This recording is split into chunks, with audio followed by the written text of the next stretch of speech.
Welcome, everybody, to today's show. I am so excited to bring you Dr. Eben Alexander. Proof of Heaven has been a book that I have probably purchased for 20 or 30 different people since it came out. And sort of the scientific proof in my eyes of something that I've already known or believed based on other teachings that you guys know that I've dealt with, either what teachings of Abraham or watching different reruns of Oprah with people who've had NDEs, but just understanding sort of on a different level, on a scientific level. So Dr. Alexander, thank you so much for taking the time to be with me and my audience today. It's a true honor to have you on the show.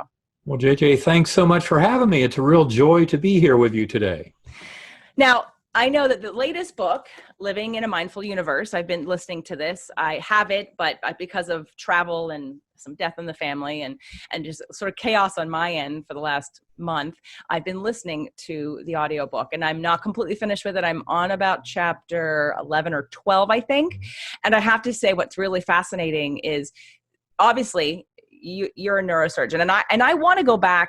We're going to deal with Mindful Universe, but I want to go back because there's still so many people that haven't read Proof of Heaven, and I really think it's such a beautiful story. In fact, I had seen your interview on Super Soul Sunday, and again, sometimes when somebody knows something, and maybe you can speak to this too, like there's a resonance. And when I heard your story, I'm like, yep.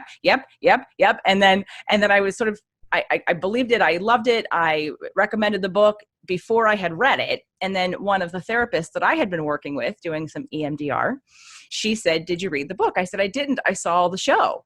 And she said, "Oh no, you need to read the book, because of course you don't unveil on the show the ending." And then of course the beautiful way you described your experience wasn't full, you couldn't really get that when you were on Super Soul Sunday. So I really appreciate it. And I want to make sure people understand your journey on a sort of on the linear level of here's what happened to me.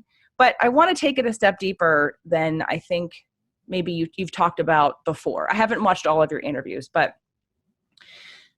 before today's show, last week, we interviewed Karen Newell, and Karen is also the co-author of Living in a Mindful Universe. And so we talked a lot about you on her episode, and we used astrology. And part of that spiritual part of me, and what I use astrology like a science.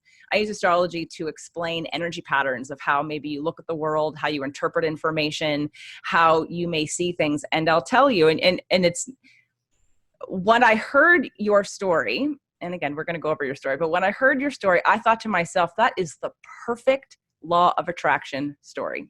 And I'll explain to you quickly why I said that. So here you are, you're a neurosurgeon, and we'll go through your story about what it is that you so yearned for, but simultaneously resisted because of the left brain, linear, trusting in science and repetitive information that could be proven over and over again. That you had to manifest the exact disease, the exact circumstances that would quiet that you would prove yourself wrong. Like you were asking for something, you got it in the exact way you had to get it, that it was undisputable to answer your deepest core questions. And I'm like, this is the perfect law of attraction conversation right here, that we yearn for things, we have questions, and then we attract the perfect situation to prove ourselves right or wrong. Now, fortunately and unfortunately, there might be some pain and discomfort that comes along with it. But so let's go back to the beginning of what life was like before your NDA, and if you had to sort of give it here's who I was in the world. I was this kind of person doing this kind of thing, believing this kind of thing. Go ahead. Yeah, well, basically, I was very much influenced by my father, my adoptive father, who was a globally renowned neurosurgeon. And it turns out, though, that his own father had been a general surgeon in Eastern Tennessee back in the early 1900s. And his own father had taken him to a Presbyterian church every Sunday of his life. My father was a combat surgeon in the Second World War in the Pacific Theater, and he actually survived almost 2 years overseas. I really think because of his strong belief in a loving personal God and in the power of prayer.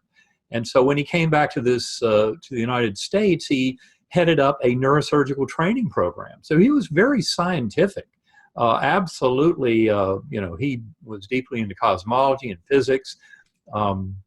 He taught me so much, not just about neurosurgery and neuroscience, but about science in general. But for him, there was always plenty of room for this infinitely loving personal God and power of prayer in his scientific work. He never saw a conflict. Now, I grew up in the 60s and 70s, and like many of that generation, I came to realize early on that science is the pathway to truth. And I promise you, I'm far more of a scientist now than I've ever been. But what I came to realize is some of the assumptions on which materialist science, that's our conventional kind of media popular version of science for our culture today, and it's strongly materialistic or physicalistic. It believes that the physical world is all that exists, and therefore if you explain everything about causality in that physical world, you can explain everything. And it turns out that the one thing you cannot explain is consciousness itself, which is a really profound mystery from the viewpoint of physicalism. In fact, there's something called the hard problem of consciousness, which is probably the deepest mystery ever promoted to human thought. And it basically points out that you cannot simply extrapolate that the workings of the brain give rise to the workings of mind. And so I had come to believe that physicalist model. And it's a religious belief, really. Our modern scientism is a religious faith that has very little to support it. And when you get into the realm of consciousness and all manner of human experience, you start running into tremendous problems with that materialist brain creates consciousness model. And really, that's what my journey has shown me very clearly. And you're right in so many ways. As I often say in my talks, near-death experiences, in spite of the fact that they have tremendous commonalities that are completely independent of your prior beliefs, religious beliefs, things like that, you can be shown things in an NDE that completely topple all the religious beliefs you may have ever adopted in your life, but they modify it in such a way that you come to see the reality of our spiritual existence and that we're spiritual beings and that the causal forces in the universe are primarily in that kind of mental and spiritual realm. And that's what this awakening has really been all about for me, because before my coma, I fully bought into that neuroscientific party line of the physical being all that exists, the brain creates consciousness, and therefore when we die and our brain and bodies disintegrate, that's the end of our existence. And I now know that's completely false. And in fact, the evidence is all around us. When you ignore the problems with a hypothetical model of materialism, because those problems are gigantic, and just look at human experience and what we're trying to explain, and not just our everyday mundane consciousness, which is a deep enough mystery in its own right, but also all the examples of non-local consciousness, telepathy, precognition, psychokinesis, all the examples in scientifically proven studies that we actually have tremendous influence and access to information far from where our physical body and brain happen to be at the moment. And so consciousness is a far bigger thing to understand than the simplistic little version that I thought I was aiming for as a neurosurgeon back before my coma. And that's where really I think I found so much kind of joy in realizing where the scientific world was on this. I had no idea how many hundreds of scientists around the world get this at a very deep level, the message that I'm portraying in Proof of Heaven. I mean, Karen and I hear all the time from doctors, from nurses, from engineers, from physicists, from chemists, biologists, people, scientific minds who are so grateful for this message because it really admits something that they suspected was very true all along, but now we put it in perspective and we start to address it. But from my point of view, the book Proof of Heaven is more of a question mark than anything. It says, yes, these are very real experiences, and yes, they imply things about this universe that are far grander than what we appreciate just in our moment-to-moment lives here, about the very nature of our existence. And yet we really are just beginning to uncover some of those deep mysteries. But the good news is for those who have always thought that maybe there's something real to the soul and to the notion of spirituality and a spiritual universe, that the modern science of consciousness fully supports you in that. And in fact, the modern science of consciousness fully refutes the simplistic nonsense of kind of naked materialist science that tries to pretend that when you die, that's the end of your existence. Did you ever ask your father to explain his belief? Well, he just, to him, it all made perfect sense. He didn't need some new version of how to explain four-dimensional space-time and other observations of quantum physics to know the reality of prayer and the power of prayer. I mean, he was an operating neurosurgeon, so he would operate on people's brains. And, he fully bought into the power of prayer and knew that it helped in many cases to help him in getting the healing for his patients that he sought. But he also realized that not getting the necessary physical healing that one wants, say in dealing with a malignant brain tumor or an aneurysmal subarachnoid hemorrhage or something like that, it doesn't mean that there's anything wrong with the people involved or that there's something badly wrong about the way they've lived their lives, because another part of the equation that I've come to realize is very important is the reality of reincarnation. And the scientific study out of University of Virginia Division of Perceptual Studies, Ian Stevenson beginning in the 1960s and 70s, continuing through the work of Jim Tucker today. These are scientists hard at work. They've uncovered more than 2,700 cases of past life memories in children around the world, where the best explanation for the data was actually of reincarnation. So I think one would be an extreme fool to simply throw that data out and say, well, it can't be because it doesn't fit our theoretical models, because they've uncovered incredible cases along the way. So in other words, I'm saying that we're much bigger than just one body, one incarnation. And the only way to understand our lives is to look at multiple incarnations that I would say always are involving reshufflings of various soul members of the soul group that we're here to learn and teach these lessons with. So it's really just a much bigger understanding of the nature of consciousness and of what human beings and what sentient life is all about. That is not at all restricted by the falsehoods of simplistic, materialist, or physicalist thinking. Why do you think now, looking back when you'd had patients tell you they had an NDE, I mean, because you had multiple patients, right, that told you they had NDEs and you dismissed them. Why do you think now, looking back, why did you do that then versus considering other data or looking for researching more into it? Well, like many modern intellectual folks, I was kind of seduced by what science has done and the beauties and glories of scientific achievement. And I knew the techniques that enabled us to get there, and they involve setting up experiments in four-dimensional space-time and assessing results. And so far, I was really not aware of the tremendous amount of evidence that the brain is not the creator of consciousness at all. It turns out that evidence from a scientific viewpoint is widely available to those who choose to look. And in fact, this kind of thinking in neurosurgery goes back at least to the year 1975. That's when Dr. Wilder Penfield wrote his extraordinary memoir about his career, stimulating the brain in awake patients, especially in treating epilepsy, things like that.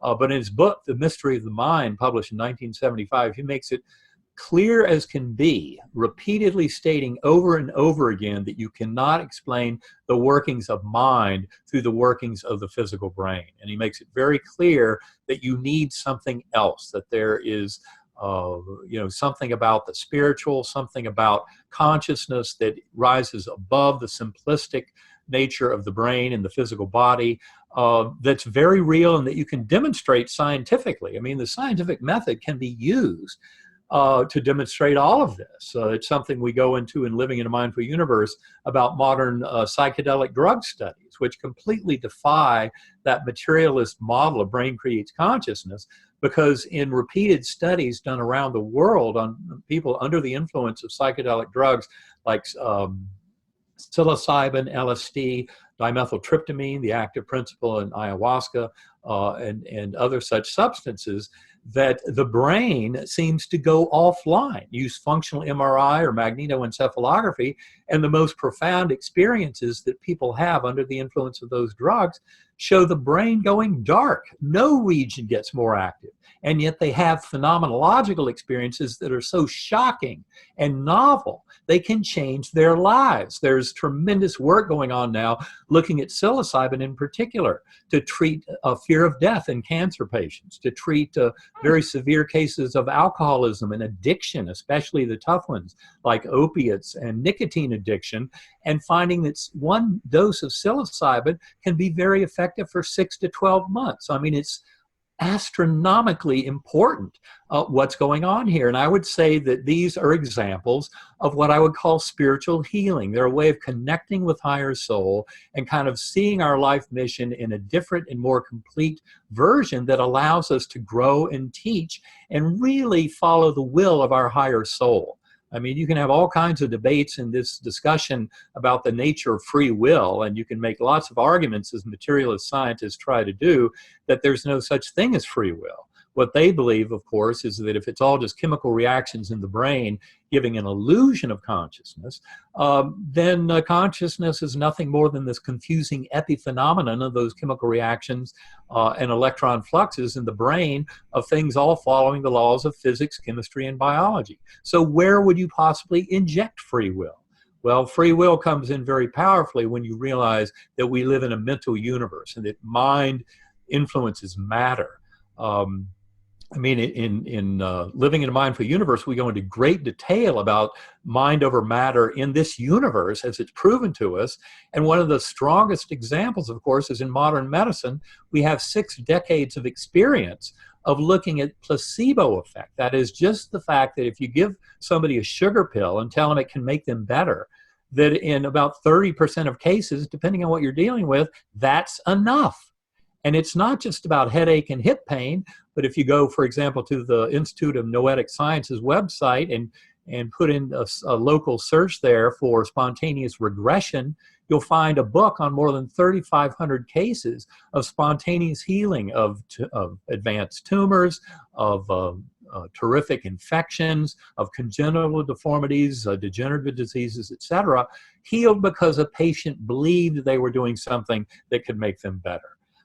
So belief and faith are incredibly powerful. And the evidence, when you look with an open mind at the evidence for prayer and healing, you can find that there is a substantial amount of belief there. And especially given the honor of placebo effect that we give it in medicine, where any new drug or a lot of surgical procedures need to go through comparison with a placebo-controlled arm to even show that they're valid. Because we realize how powerful a patient's belief is, that belief and faith can make them better. Medicine has admitted for decades that this is a mind over matter universe. So the fact that quantum physicists are finally stepping up to the plate, as witness a one-page editorial that Richard Conn Henry, the head of astrophysics at Johns Hopkins, wrote in 2005 in the scientific journal Nature. His one-page essay was entitled The Mental Universe, and it talked about how in modern quantum physics they were rapidly converging on a realization that the main causal principles in our universe are top-down causal principles that involve the mental aspects of it all. So no surprise that mental works and placebo works. In fact, I would say the whole future of healing in medicine in gigantic ways depends on how we learn to really more fully modulate and control those kinds of forces of mental influence on our emerging future. It's all of the details that, looking at your astrological chart, for those of you who are curious, Dr. Alexander is a Sagittarius, shouldn't be a surprise whatsoever. Sagittarians are truth seekers, and you've got it all over the place. So your soul, your personality is Sagittarius. You've got your Mercury, which is how you communicate, in Sagittarius. You've got your Venus, how you deal with love, in Sagittarius. It's all about truth seeking, truth seeking, truth seeking. And I have a lot of Sag in me too. And I'm a Pisces, but I have a Sag moon, a Sag rising, a Sag soul. So it's always that wanting to learn, wanting to learn, wanting to learn. There's never an end. At the same time, it balances out also being available and open to sort of the esoteric and the unexplainable and spiritual principles. Because Sagittarians aren't hardcore in it has to be like a Taurus or Earth sign that's very much about the box being repeated over and over again. So looking at, and then your Aquarius, so how you deal with emotions, Aquarius, and your Aquarius is the 11th of the signs out of 12. And they all kind of like snowball and grow and evolve onto each other. And Aquarians are all about thinking and thoughts and ideas and about really moving our culture ahead. And what I see and what I'm hearing and because it's been interesting reading both of your books. I know you have one that's in between this, but reading these two books and really have been promoting Proof of Heaven for a long time and handing it to anyone who has someone die. Like I went to it was a funeral at my family. It was my great aunt. And at the time, another one of my family members who had lost a child was looking down in the ground at the burial site. And all I wanted to say was, he's not there. Like, he's not in there. Like, if you really understood it, or having a trip to a cemetery in Palm Springs to see, I don't know, some famous people who are buried there. And I didn't even get out of the car because I'm like, they're not there. Like, if you understood it, you could still have a relationship with them right now in this time-space continuum, because you could go into a frequency to connect with them and to receive them. But so many people have this like linear, they're gone. I'm like, no, they're not gone. They're we all have seen, hopefully most of us have seen, my first time when I was maybe 13 or 14, it was at my church back in Pennsylvania. And I walked in to see the priest who had passed away, who had transitioned. And I remember taking one quick look at his body and said, he's not in there. But he's not in there. That's his. But most of us don't realize that we're also still here. So one of the main spiritual principles, and I guess as much science as I need to be convinced, was the work of Abraham and law of attraction, and using frequency and vibration. And I was waiting in your book, in at chapter 9 or 10, when you did the Tesla quote about frequency and vibration. I was like, okay, there we go. Because to me because that's super clear to me. That's all I needed was to understand that, like on a radio dial, you can't hear what's playing on 102.7 if you're on 98.3. Right. So in terms of information, and I've seen it in my life over and over again, where two people are having the same conversation, receiving completely different messages because of our belief systems, because of our emotional set point, because of where we're resonating and what we're picking up, and both experiences being valid, but being received and interpreted completely different. So for me, I take a step back and I look at your journey and think, okay, it's not just your curiosity. And of course, it's not just your personal journey of answering the question, why did this happen to me? Or is there really a God? Or am I really part of something bigger? Which I think was your bottom line question that you created the very specific answer. But I'm now seeing, I'm glad you mentioned all the other physicians and medicine practitioners who are coming to you and saying things, because it gives me some hope, because I'm not a huge Western medicine. I'm not saying supporter. If I'm in a car accident, take me to the hospital. But generally speaking, I might go to a physician for the diagnosis, but I'm going to handle the prognosis and I'm going to handle the treatment on my own, whether it be through Chinese medicine, through, again, emotional ways, through hypnosis, through, EMDR, through diet, through exercise. But I now really see your mission, and tell me if you agree with this. If you don't, that's totally fine. But I see your mission as really being that bridge, because you have the credibility in the scientific community. And if anyone had approached you at that time to say any of this, you would have laughed in their face potentially and been like, yeah, that's not provable. And now not that you're completely over here, because you still have the data, you're still interested in the proof and in the studies, in the way that we are proving some of these concepts over and over again. But now I almost see you as you're the bridge. You're the bridge to pushing science forward into incorporating what is inevitably going to help all of us heal and heal things, is to recognize that we are spiritual beings having a human experience, recognizing the power of consciousness and mind, and and our emotions and brain, and how, even though, like in the placebo effect, I mean, I deal with people and even myself in terms of healing, and people think, oh, it's all about my diet. And while I do live a clean life and promote clean dieting, at the same time, if you have someone who's eating perfectly clean, whatever that means to you, yet live in toxic emotion of regret and anger and pain, that doesn't mean you're healthy. In fact, No, I would not think at out of all. right? And that you're going to still experience issues and pains, because that toxic emotion is going to be more of a factor in your decline than, let's say, bad food. Right. Well, I think everything comes into play, and that's why I've come to realize, as a doctor, as a neurosurgeon, that in the really big, broad sense, all healing, whether you're talking about physical, mental, emotional health, is all ultimately dependent on spiritual health. And when I use that word spiritual, I don't just mean something religious, although many people can use religions to get into deep kind of spiritual states of connection with the universe. But when I use the word spiritual, as we often use it in the book, Living in a Mindful Universe, to make these kind of points, we're really talking about two major kind of concepts. One is the notion of connection, that we're all connected through mind. And whether you look at it through quantum physics and the most recent experiments to try and understand what quantum physics is really telling us about the nature of the universe, or you look at it through the neuroscience of consciousness and philosophy of mind.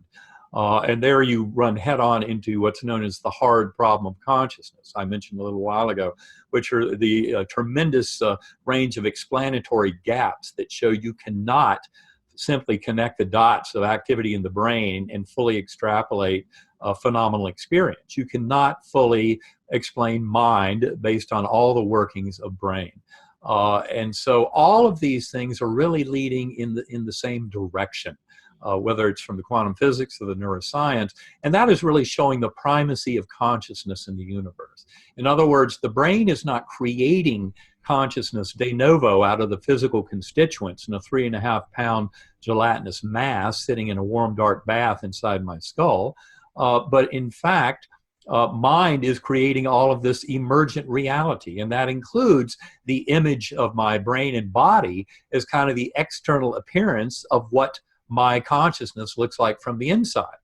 So I can study that brain all I want, but in essence, what the modern neuroscience of consciousness shows us is you do not get to a point where you can fully explain the workings of that mind. And that's especially true when it comes to non-local consciousness. The examples I gave a few minutes ago of precognition, of telepathy, of psychokinesis, of people influencing objects from afar, of distant healing.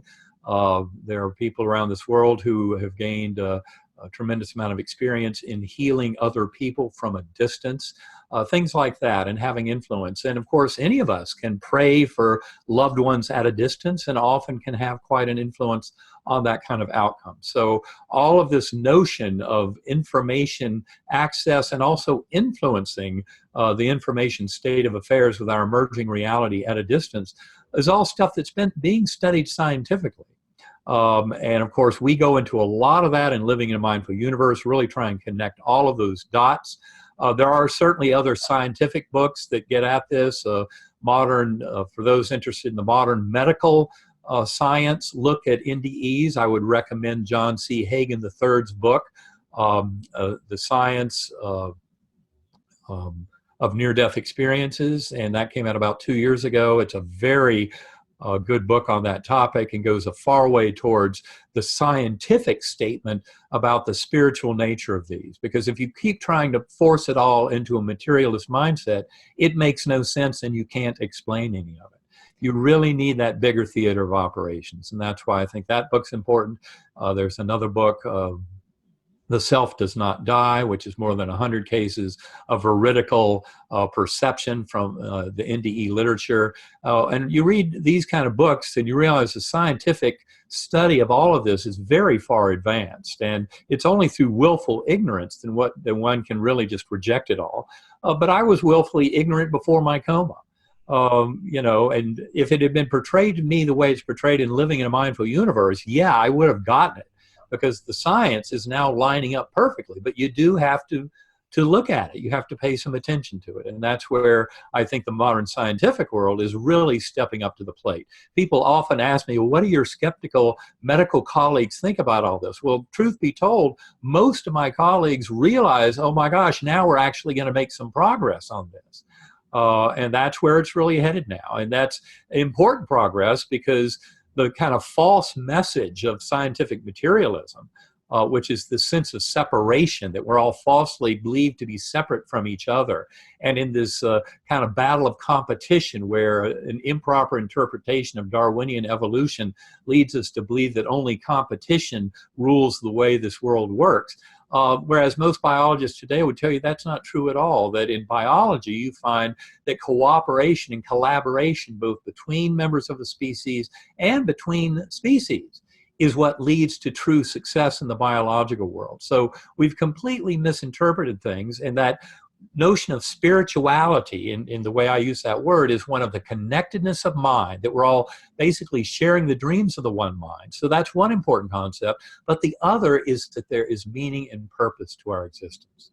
That's, from my point of view, a hallmark of the word spirituality, that there really is some purpose to this, that it's not some chaotic accident that can be explained through chaos theory and what have you, but with no appeal towards any kind of grace or growth towards a goal like love and connection. And that's where I believe this world is changing rapidly, because the science actually supports that we need to look at all this as sharing one mind and having purpose and developing towards loving each other and showing kindness and forgiveness.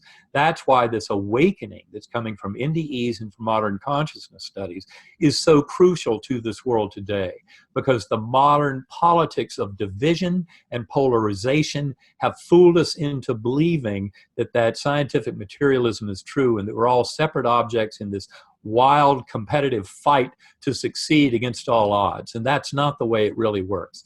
I think most near-death experiencers would tell you we're really bound together through love. Our existence here has a purpose. We're here to love and care for each other. And we need to learn that lesson in writ big, because our world is getting into a very deep and dark hole with a lot of the self-centeredness, the economic polarization, and this notion of, taking care of number one, and not realizing that to best take care of number one, you love number one. And you can best love yourself, number one, by loving others. And so it really is a reshuffling of our understanding of lessons that go back thousands of years, and yet are more imperative to learn now than they've ever been in human history. Well, I think the expansion of our species and our understanding of things has gone through the transformation of trying something. We have a problem, and then we fix the problem, and then there's always another problem coming from that problem, right? So now there's sort of like this combination. Like I look at the food situation, right? Like with genetic modification. The genetic modification was to help feed more people and to save the crops. We didn't realize it was going to hurt us and to kill us and to create sensitivities and allergies to so many foods that could, threaten our lives on a regular basis. And so now we're looking at, okay, well, how do we do this in a better way? So it's that expansion into it. It's the evolution and expansion we couldn't have gotten otherwise. And I see you as someone who, because back to like the sort of the frequency and vibration, I think living in a mindful universe is perfectly enough science. And I'll tell you, for me, and I'll tell you why, because there's that, I see a lot of scientific people who are their belief systems in science. And this is an assessment or a feeling, not necessarily a judgment, but I see it as a lack of trust in the universe, lack of trust in creator, lack of trust in sort of life in general. And so I have to prove something. I have to know so that I can feel safe. And to me, there's always going to be those people who, doesn't matter how much proof you have, they aren't going to believe it. They're not going to want to, because we're all on our own journeys. We're all evolving and growing at our own paces. But you bridge the gap of the ones that are kind of on the edge to help facilitate the physicians, because so many people listen to their doctors without asking or checking in with their own intuition. They just take pills. They just wait to die. They're not proactive about their health or about their life in other ways. And so I see it as that again, to me, it's the bridge. It's the bridge of that edge of, because too much more scientific, like I bought a book, I was telling Karen on the other day when we spoke, I have a friend, dear friend, love him to death, mathematician, very math based, and but has a heart of anyone who you would think would have some kind of deep spiritual belief. But he's rejected his spiritual upbringing or his religious upbringing, and basically says, no, I don't really believe in that. Yet you feel him in someone who's extremely loving and someone who feels like you should believe something because you're just that kind of person. And I bought a book. I bought Bruce Lipton's book, Biology of Belief, because I thought I'm going to read this book so I can prove to him that biology of belief is true. And then I thought, why am I? I don't need to. If currently in his journey, if he's not open to it, he's not going to hear it anyway. And I think your message, your experience, and I want to talk about your NDE next, if you don't mind going through parts of it, the highlights of it, because I really want to get everyone who's listening and watching this to buy both of these books. But I want you to read them in the order of this one first, The Proof of Heaven, because I want you to understand the story before, so that you can more interested in the science that explains what had happened and why. But so with Biology of Belief, I didn't read it because I just thought, you know what, he's on his own journey. And when he's ready, he will listen to it.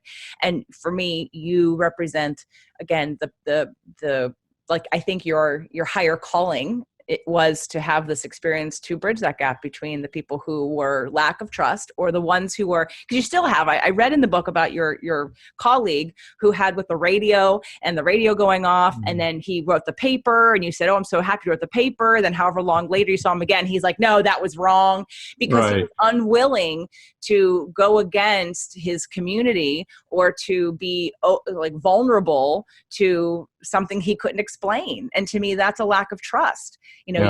So those are very good points. And I think what it also boils down to is you've got, I say most people who really want, basically they want to get to some truth. They want to understand, how can I make sense of living my life in a way that really makes sense with this universe? How do I better define my relationship with the universe and my ability to facilitate change in this universe? So I would say most people are very open-minded about that. It's key to remember that, especially some of those with a big bully pulpit, who have built a reputation on a certain interpretation of modern science and the brain, and especially if they've been on a platform saying that things like near-death experiences don't fit the model and therefore are impossible, just based on principle, but they're unwilling to study the literature. They're unwilling to read it. Now, I fall into that category. I didn't read NDE literature before my coma because I thought it was all nonsense. I thought it's hallucinations of the dying brain. Who cares what happens? But when I came back from my own experience, you can bet I wanted to read everything I could get my hands on about NDEs. And it was my oldest son, who was majoring in neuroscience in college at the time, who advised me, don't read a thing until you've written down everything you can remember about your own experience. That was the best advice I've ever gotten. So I had a database of 20,000 words that I wrote down before I read anything about anybody else's experience. And only then did I dive deeply into it. And just to cut to the chase, this whole discussion is about the relationship between brain and mind. When you realize that the vast majority of what you've experienced is really something that's been constructed by your mind as a model of a world out there. And people just, they assume too much about the world around us, existing out there independently of us. And that's the biggest mistake that quantum physics points out especially, is no, we have a deep and rich, intimate relationship with this universe. Our choices and our decisions and our actions matter tremendously. Pay attention to what you think and how you treat others, because you're going to reap every bit of what you sow. That's where the life review that occurs in about 25% of near-death experiences is so important. And life reviews have been around for thousands of years. They're not some new age concept. You can go back to the writings of Plato back 2,400 years ago, writing about Armenian soldier killed in battle, who was laid on a funeral pyre vampire after a few days dead on the battlefield, but he came back to life, and boy, did he have a story to tell. But his story is like so many others today, where that life review shows that you experience that not as yourself, but as those who were influenced by your actions and even your thoughts. So it's a way of showing that we're sharing the dream of the one mind, because in the life review, you feel the emotional impact that your actions and thoughts have on people around you. So if you've been busy handing out pain and suffering to others, you have to feel that in the life review. It's a course correction mechanism. In fact, I think that our very notions of hell likely have come from life reviews where people had not been necessarily very nice in their life, and they didn't like feeling what their actions on others felt like when they witnessed it during their life review. So they made some amends and came back to this world with a kinder and gentler plan for interacting with others. So I think there's a tremendous amount of lessons that can come from this when we realize that all of this is compatible with the modern science that is evolving around this and the notion of understanding brain, mind, and consciousness.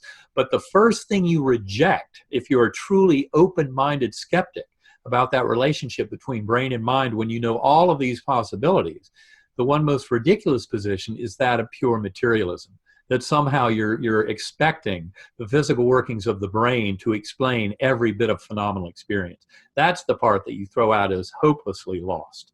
And that's where I think the modern science is rising by leaps and bounds to help awaken this world to a far deeper, more profound and comforting truth about our connectedness with this universe and about our is really most consistent with the highest dreams of our higher soul. I wanted to go over your NDE, but I really want people to, I don't think we can do it in the amount of time we have left. I really want people to read Proof of Heaven. NDE is near-death experience, in case I haven't said that and you haven't caught that within this show. I'm sure it's in the beginning of the audio in the bio.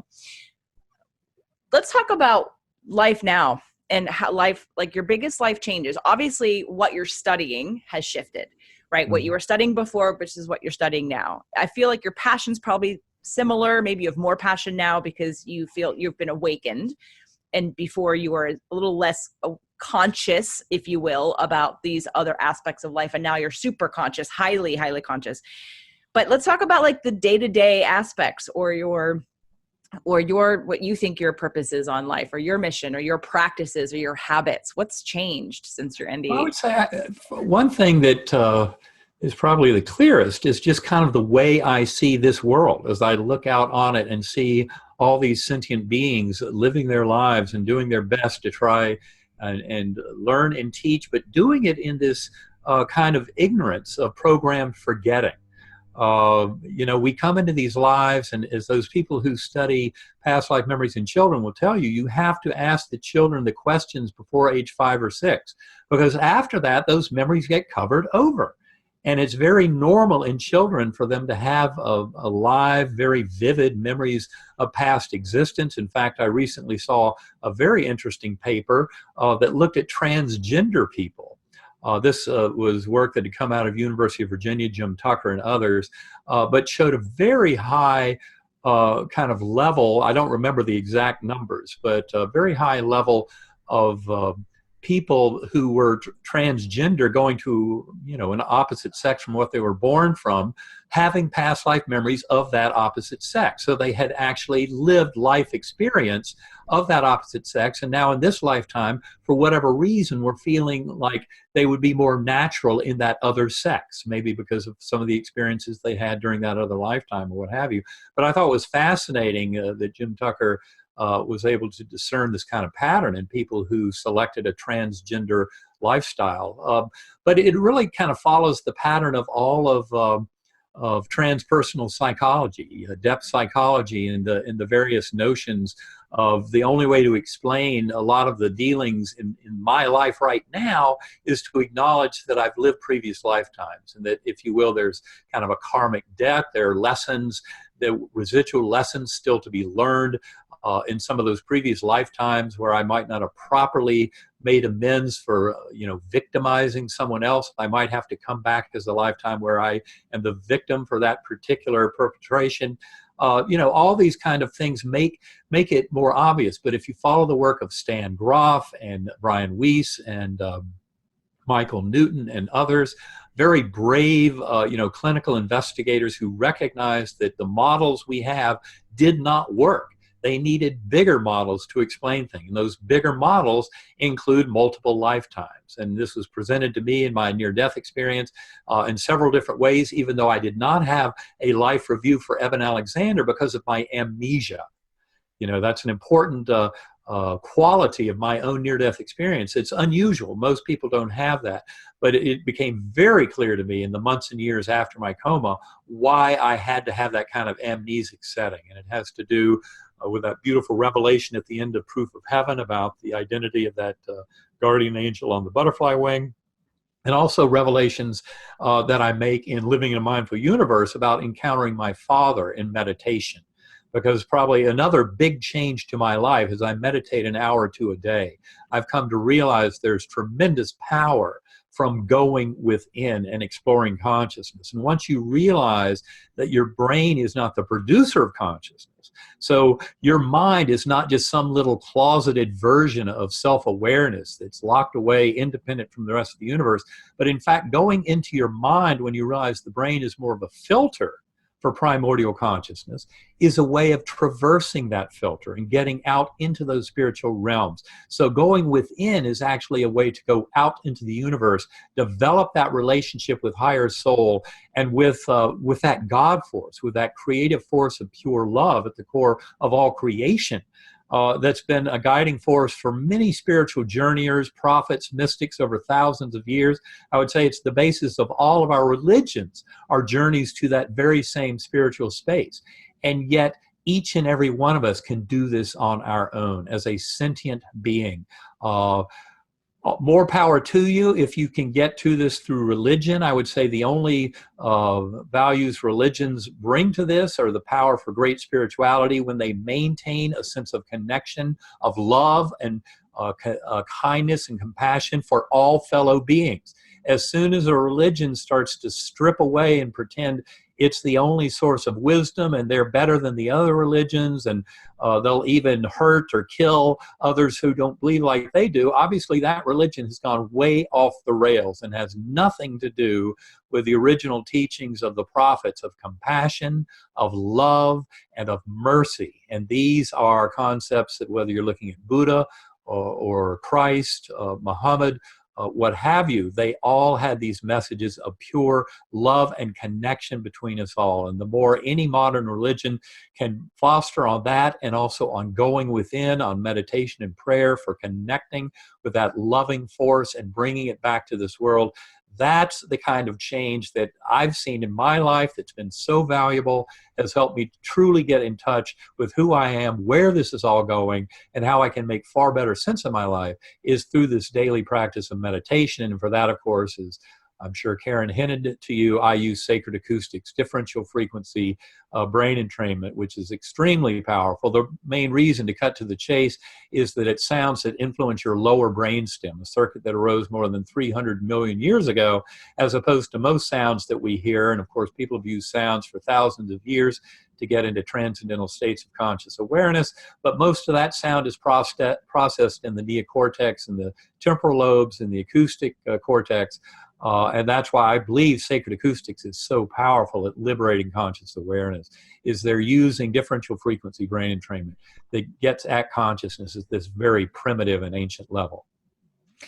We created a little pathway for my community to get it. So it's jjflazanes.com/sacred audio to get that first free 20-minute download. So are you doing 1 to 2 hours of this audio training? Is that your meditation, or is any part of it silent, or any part of it any other kind of? Well, a lot of it is silent because, in fact, you'll find all the sacred acoustics, or most of them, I should say, come with a fully verbally guided version, and then the very same tones, everything the same except no words. The reason is the words pull you back into your linguistic brain, into the here and now. And so ultimately, all of these things are going to be used moving you away from words. The words are there to help people get into the concepts of a given meditation. If you go on the Sacred Acoustics website, you'll find there are many, many offerings they have. It's a tremendous repertoire of possibilities. Karen also has a beautiful page on sacredacoustics.com. I want to ...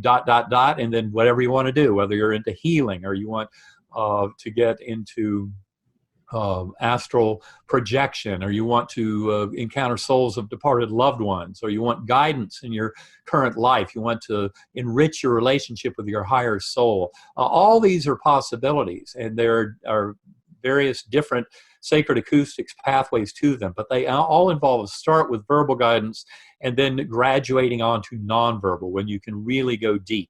And in fact, in the next week or two, the Sacred Acoustics app will be totally redesigned and up to speed. There's a current app there, but that one is going to be completely replaced within a few weeks by a Sacred Acoustics app that will give people a lot more flexibility in listening to the tones for various periods of time.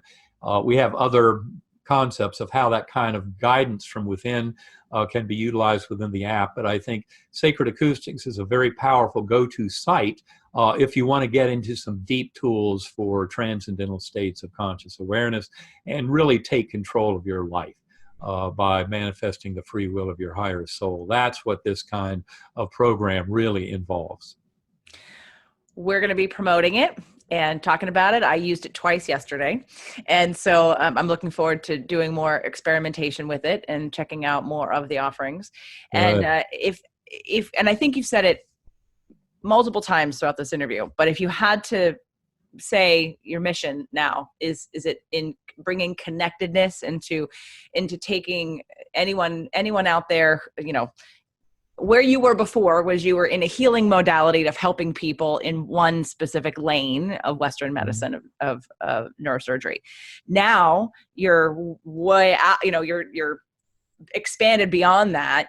What's the bottom line message to you? Do you feel at peace? Let's say, is your experience and where you are right now, is that you're passionate yet have peace? Like if you were to transition tomorrow, is that a peaceful thought for you? Or do you have a mission beyond, like, I need to make sure I get this out as far as I can? Is there any yearning in there of accomplishment?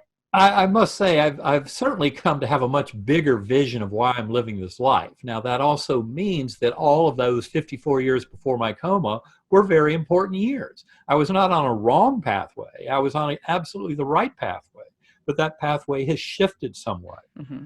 And I would say essentially what I see as a realistic prospect is I believe that all animals realize that we exist to enjoy life. We should enjoy this existence that is such a gift to us. And I believe that that's very much what my, if you want to call it a mission, has become, is to share enjoyment of life with all fellow beings, to realize that all is well, that we are here to learn and teach and to grow, and that inevitably this involves a recognition that we are one with this entire universe. There's no part of it that is separate from us. And thus any apparent enemies or any apparent sentient beings out there that are not aligned with my life just means I'm not visionary enough to yet see the beauty of our collaborative effort. So this is really about expanding the vision of seeing all of us as in this together.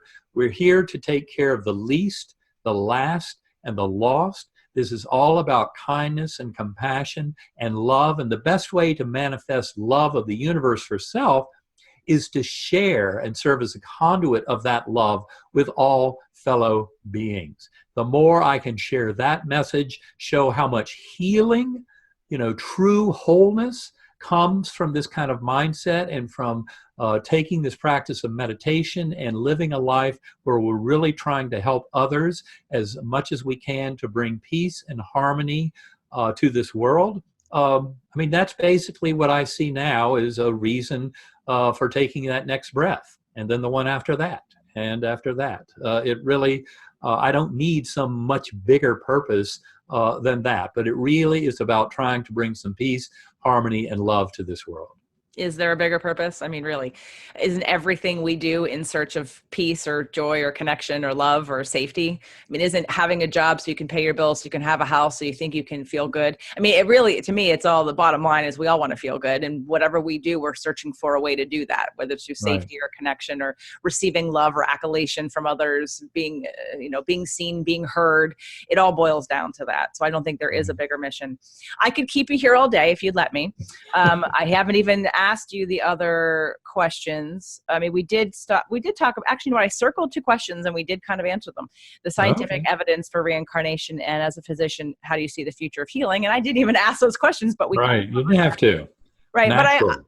But there are more, and maybe if you're willing, we can do another show with Karen. Well, I'd love to do another show. I think you're right. I think there's plenty of territory we haven't touched on. We haven't scratched the surface yet. Yeah. So let's plan on doing it again sometime. I would love to. I thank you so much for being here. I really appreciate. I know I'm pretty clear about my mission on this planet, and it's insimilar, but I'm the one without the scientific information. I'm the one who to connect with people like you who can help me move that needle a little bit further to try to incorporate some of those people who are just on the edge, but JD doesn't provide enough yet of what this really means. So they're like, I believe you, I resonate with you, I get it, but I still need a little bit more to really fully trust and really fully embrace what you're talking about. That's where the meditation comes in handy. I mean, we all have the answers lying within us. We have to go in and find them. And the last thing I would like to leave your viewers with is also there's a free 33-day journey into the heart of consciousness available at ebenalexander.com. It's an email course that people can participate in. We've had more than 7,000 people from all over the world participating. It has a translate button, so people from all languages have contributed to this effort, but it's 33 of the main concepts out of Living in a Mindful Universe, but they're available at ebenalexander.com, your 33-day journey into the heart of consciousness, absolutely for free, and that also includes some sacred acoustics offerings. So highly recommended to all of your viewers. Please participate. Doesn't cost you a penny, and it will certainly help you get on up to speed with a lot of what we're trying to do to change this world. Karen and we put together a link for the community for the 20 minutes. So maybe what we'll do is we'll also, so as another way to just streamline it, give that one link, and then they can get both of those things distributed to them that way, because they're going to want everything, anything that they can do to help enhance their experience. So excellent. Well, I look forward to meeting them on the 33-day journey. They can message us as they go through all that. So. And we may be meeting at Multiversity in October. I think I have to check your dates because I'm doing my own event in October. But if the dates work out, I will be there. Excellent. We'd love to meet you in person. Yes, that would be great. But before that, we'll get you both back on the show and dive a little deeper into some of these concepts after I've gone through a couple of the meditations on a more regular basis. So we can get even a little bit deeper into this work. Good. I love that. All right. Well, that will be fun. Something to look forward to. Thank you so much. The invitation. And thank you so much for coming on. And everyone, please buy it now. Proof of Heaven. Don't wait. Buy Living in a Mindful Universe. Read this one first, only because it's amazing, the story, and it'll really put you in the mindset to start to understand and want to dive deeper into the explanation of how this is possible and the powers that you don't even know that you have to change your own life right now. Thank you so much for listening. Thank you so much for watching. Dr. Alexander, thank you so much for being here, and I can't wait to connect again. All right. Thank you. Bye-bye. Bye.